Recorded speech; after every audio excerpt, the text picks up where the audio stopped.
determining who's going to be your full-time Sure. teammate next season? And have you expressed any preferences to Roger? And if so, would you care to share them? Well, it's certainly something I've thought about. And, I told Roger from day one when I came to Penske Racing that I didn't want to just be a driver. I wanted to be part of a team and part of making Penske Racing as strong as possible. Certainly the strength of your teammate, it plays into that. And I think that Kurt and I last year had a great relationship that showed on-track results. There's a lot of times where I look back at him and think of, what a good pairing we were together, and wish that some things would have worked out a little bit differently. But that again is the past, and things are where they are.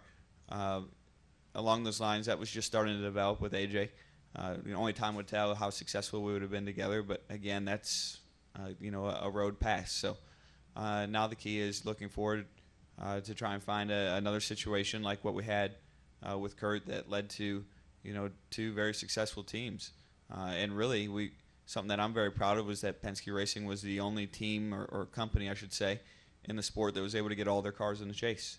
And I think that was a product of our relationship. So, I hope that we can secure a teammate that is of an elite talent that I can work with, and certainly some of that responsibility is mine to communicate that, and I think that's something that Mr. Penske takes very seriously.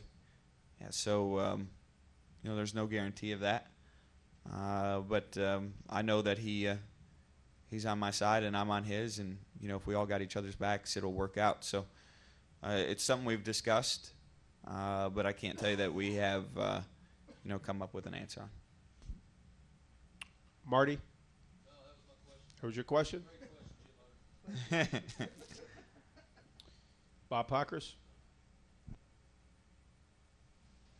Bob Hocker, Sporting News. You did the Michigan tire test back in April, and after that it sounded like, hey, everything was probably going to be fine, and obviously it wasn't. Sure. What now, after this week's test, we hear, hey, everything should be fine. What gives us more confidence that this time it's fine, well, opposed to last time? Well, that's a very good question because, going back to the evolution of sport, you never know how it's going to evolve. From the time we went there in April to the time we came back in June, I believe it was, the sport evolved, and we weren't able to keep up with it. So it could evolve again in the next, was it 2 weeks, 3 weeks? That's certainly something that's possible to where it doesn't work. But, all the trends look good, and that's really all you have to go off of. I wish there was a more scientific approach to that situation, but obviously there's not. Scott?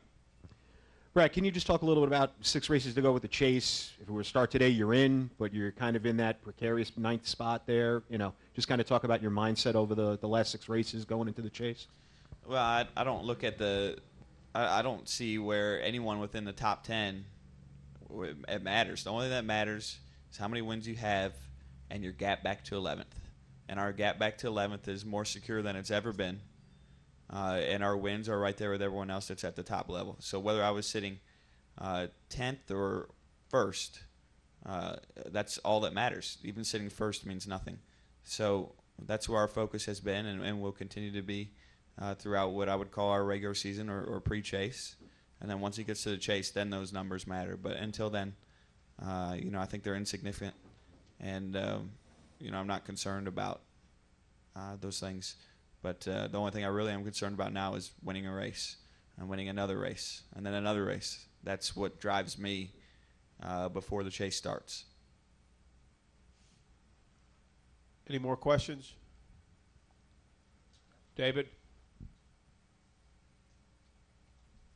David Newton, ESPN.com. I think last week you made a comment about how the Hendrick cars, especially Jimmy, like driving, their race cars, and you're in, I don't know if you said dump trucks or whatever you said. I just said trucks. Trucks, yeah. So, have they figured out something mechanically that's put everybody else kind of chasing them now?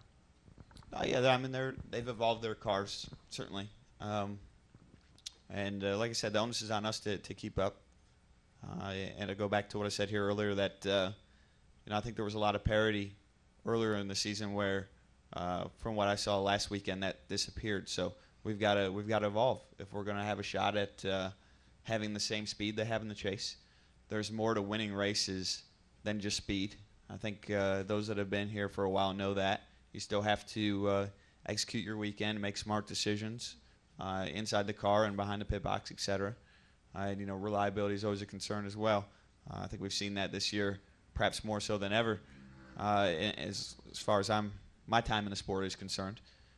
So those are things that you have to do right. But I always look at speed as being the foundation for any team's success.